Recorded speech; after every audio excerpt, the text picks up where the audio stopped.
দেড় বছরের দাম্পত্য নতুন ছায়া। এবার প্রিয়জনকে হারালেন কৌশাম্বী, ভেঙে পড়লেন অভিনেত্রী। আদ্রিত রায় আর কৌশাম্বী চক্রবর্তী টলিপাড়ার সবচেয়ে শান্ত ও সংযত দম্পতি বলে পরিচিত। 2024 মে মাসে বিয়ের পর তাদের জীবন যেন ছিল চুপচাপ, নিজের মতো করে সাজানো, কিন্তু ভাগ্য যেন অন্য কিছুই লিখে রেখেছিল। বিয়ের কয়েক মাসের মধ্যেই কৌশাম্বী হারান তার মাকে। সেই দুঃখ কাটতে না কাটতেই আবার নতুন ছায়া।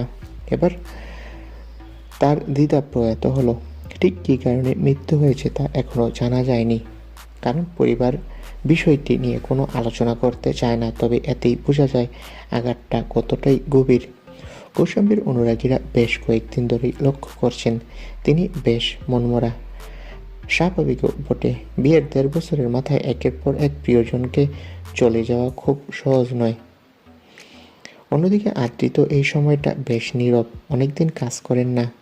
শেষ দেখা গিয়েছে মিত্তির বাড়ি সিরিয়ালে। তবে এই বিপদের সময় আদ্রিত তার স্ত্রীর পাশেই রয়েছে।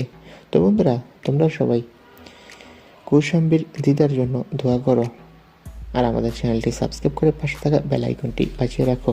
ধন্যবাদ ভিডিওটি দেখার জন্য।